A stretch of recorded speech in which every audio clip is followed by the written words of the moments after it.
The Saudi Arabian obesity problem is something you probably haven't realized, but is quite prevalent, with over 63.5% of its citizens being overweight. Throughout the last 3 decades, the prevalence of overweight and obesity has skyrocketed all over the world.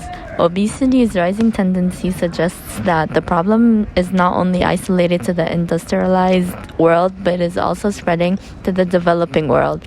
In this context, Saudi Arabia is presently among the countries with the highest prevalence rates of obesity and overweight due to the variety of variables. However, this variety of variables that causes obesity remains to be undetermined. As a result, we organized this documentary with the goal of determining the reason why obesity rates are so high in the kingdom. To start, we set out a survey to a group of 150 individuals of different ages and nationalities, all living in the kingdom, to find out if there is a direct relationship between age, gender, nationality, and obesity. Based on prior research findings, this study investigates and examines the prevalence of obesity in Saudi Arabia. Obesity rates are much higher in the country across all age categories and vocations, as well as in different parts of the country, and among both males and females, according to the report. So first I'm going to start with our nutritionist who has earned a degree in nutrition. I'm going to be asking her questions on the subject and see how her response compares to that of the survey findings. Hello, what's your name? عبير الدباغ. What's your profession?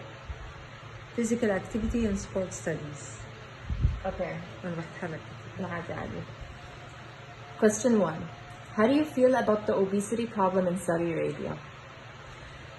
Obesity is a global thing, so it's getting bad, and it's getting increasing in the kids, especially. And this is not good, because it's gonna get, if nobody gonna talk about obesity and healthy food, and physical activity, it's gonna get worse and worse. How do you think the location of your residence influences the way you eat? When you live in a society full of fast food and restaurants that provide with not a good quality of food, and ice creams and sweets and whatever, the kids and me myself, I'm gonna feel like it's more accessible for me and for my kids, so they're gonna eat bad or quality of food. So I guess the fast food and the restaurants and the environment that surrounds you affects you. Question 3. Do you think Middle Eastern cuisine is the root of unhealthy dietary habits? If so, what do you think should be incorporated in Middle Eastern cuisine for it to be a healthier option? Actually, Middle East, before, in the past, they have the best healthy food, healthy oil, like olive oil. They use butter and ghee, natural, from the goat or from the cow. But recently, everything is getting higher in prices. So they're looking for something cheaper. And the cheaper is not good for your health. Like hydrogenated oils, margarines, all these things are the bad habit that you're affecting your health. But how to go back? I think if you focus more on your health, you go back to the nature, to the pure olive oil, pure butter, pure ghee, and incorporating more and more vegetables. I think that's this is the way to go to a healthy lifestyle. Question 4. Do you think unhealthy eating practices in the Arab world come from Arab customs that have been passed on from generations, like eating in large proportions and eating late at night? or purely from ingredients that Middle Eastern cuisine comprises?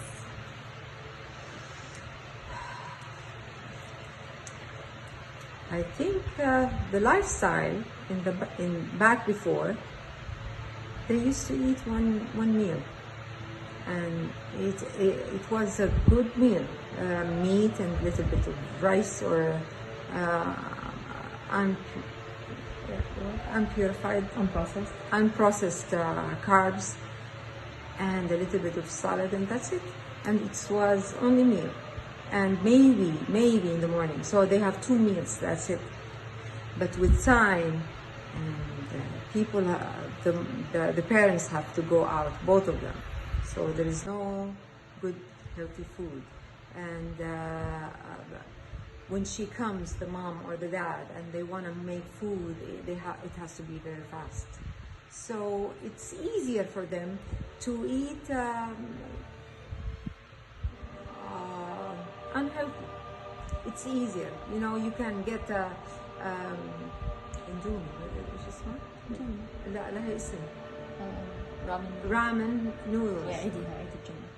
So it's easier to eat ramen noodles or pizza pop from the you just take it from the freezer and just pop it in the microwave.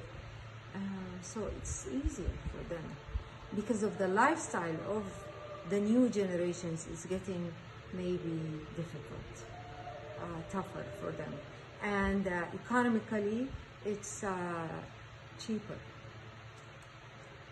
Question 5. What are some unhealthy eating practices Arabs carry out? Nowadays, every single house, they have dessert time after each single meal, and also between the meals. And they have the snacks like chips and the salty things that full of GMO, and also midnight snacks full of sugar, full of carbs, full of bad fats. So one person can eat maybe 6 or 7 time for eating, and this one is very bad, very bad. That's full of sugar. People are getting obesity. People are getting diabetes, and also kidney problems. And for the final part of our interviews, we have invited Regan Chastain, body positivity advocate, here on our documentary to speak about her perspective on obesity and give us a little input. Hi, I'm Regan Chastain. I'm a professional speaker, writer, trained researcher, and fat activist. The first question, what is body positivity? So the body positivity movement was actually started by radical fat liberationists as a way to create more fat liberation spaces. And it has become co-opted by people who are much closer to the stereotype of beauty. But originally it was a fat activist space that was very specifically to affirm fat identity, particularly among people who hold multiple marginalized identities, including people of color, disabled people, people with disabilities, trans and queer people, etc. The second question, do you believe that the high number of obese people is becoming a problem? First of all, I think that the concept of obesity is a problem. This is something that was made up to pathologize higher weight bodies. And since it gets into research, there's a tendency to believe that it's authoritative or science-based, but it's not. In fact, the word obese is just from a Latin root that means to eat until fat. And no, I don't think people existing in higher weight bodies is a problem. Third question, how do you feel about the obesity epidemic? I feel like it's not a real thing. Again, people existing in fat bodies is not an epidemic, it's just people existing. Also, it's important to understand that the concept of obesity has changed over time. And in fact, in 1998, a committee made up mostly of people with ties to the diet industry convinced the NIH to drop the weights that were considered, quote, normal weight, overweight, and obese, which means that in the States, about 29 million Americans became, quote, obese overnight. And so when we talk about the increase in fat people existing, it's important to understand that these numbers have been manipulated as well. Do you feel pressured by society or your family and friends to lose weight? I think there's tremendous pressure in society, particularly because of the way that the diet industry has become so incredibly powerful and has really become part of not just its own commercials and programs, but also sort of inserted itself into the concept of health and healthcare. So there's a lot of pressure. I personally don't feel that pressure. I've been divorced from dieting for years now, and it's the best decision I ever made. So I never ever think about going back. Do you think the way social media represents women encourages you and other women to have a positive outlook on body image? Depends on what social media you're talking about. Certainly, the diet industry and beauty industries make billions of dollars every year, and they spend a lot of that money creating marketing to make people of all genders feel terrible about ourselves because they want us to spend money on their product. And so they've got the system where they steal our self-esteem and then cheapen it and then try to sell it back to us at a profit, right? You're not good enough, but you could be if you would spend your time and money and energy, and mostly money, on our products. But if you're talking about social media that's created by people within, for example, fat community, I think that there's a lot more space there to really celebrate bodies of all sizes, multiply marginalized bodies. And so that's the kind of social media that I work hard to consume. Do you believe that body positivity will dismiss the health risks that come with obesity? All right, so first of all, the idea that quote unquote obesity causes health risks is really problematic, because when you're looking at the studies that look at the quote health impacts of being higher weight, you have to understand that we're not controlling in those studies for things like weight stigma, weight cycling, and healthcare inequalities, all of which have been actually linked to the same health issues that get linked to being higher weight. So it could be that it's not that being higher weight causes the health problems, it's that being constantly stigmatized causes health problems. It's that weight cycling, which is yo-yo dieting, which is the most common outcome of more than one attempt to lose weight, is causing health problems. In fact, in their 2011 paper, Bacon and Aframore found that weight cycling could actually be the cause of all of the deaths that get attributed to obesity in both Framingham and the NHANES study. And so what I think is that health is a really complicated, amorphous concept. I think it's not an obligation, a barometer of worthiness, or entirely within our control. And I think that people of all sizes have the right to love and appreciate their bodies regardless of their size or health status. And so I think fat people have the right to exist without shame, stigma, bullying, or oppression. It doesn't matter why people are fat. It doesn't matter if there are quote unquote health impacts of being fat. It doesn't matter if those people could become thin. Do I believe that I'm promoting obesity? There's really no such thing as promoting obesity. This is a thing that got invented by the diet industry, and then well-meaning people get duped into believing that this is real, when in fact, what I'm promoting is people of all sizes having the right to live and thrive. And again, regardless of size, regardless of health status, regardless of ability or disability. And so promoting obesity just isn't a real thing. It's not something anybody's doing, because nobody's doing it.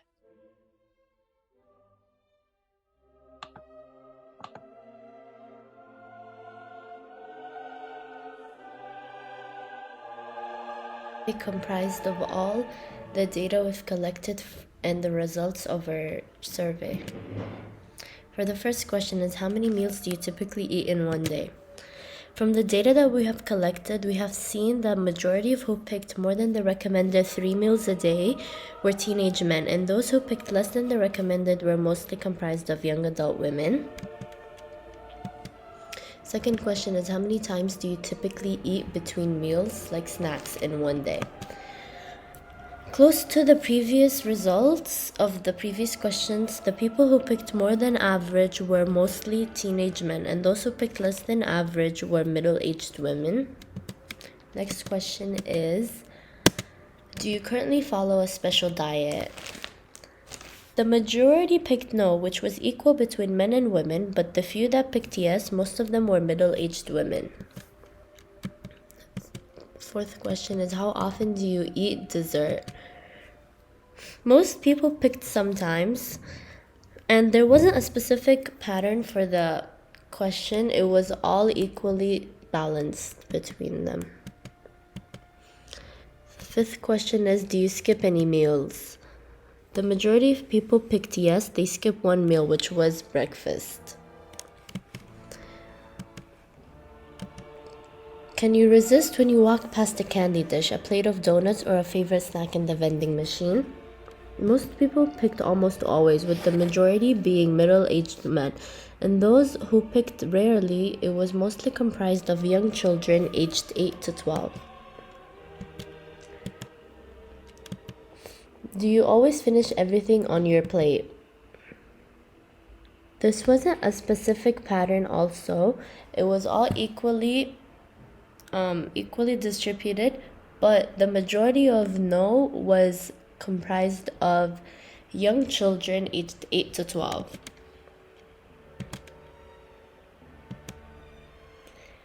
How does your eating pace compare to others? Most people picked fast. This was also equally balanced with the results. Do you currently suffer with or have suffered in the past with a form of an eating disorder? Most of the people who picked yes were teenage girls, and those who picked used to were middle-aged women and with a few teenage men.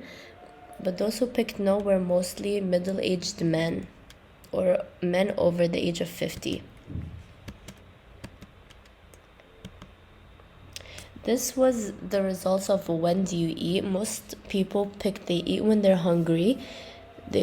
And the least amount of people was when they eat when they're tired. After extensive research on the eating habits in Saudi Arabia, the conclusion we have formulated is that obesity is caused mostly by eating too much and moving too little. Other factors could be poor diet, for example, eating large amounts of processed foods, drinking too many sugary drinks, eating out a lot, and eating too larger portions. Also, another factor is lack of physical activity, not walking enough, not exercising enough. Another factor could be genetics, for example, Prader-Willi syndrome, which is a genetic disease that doesn't allow you to lose any weight.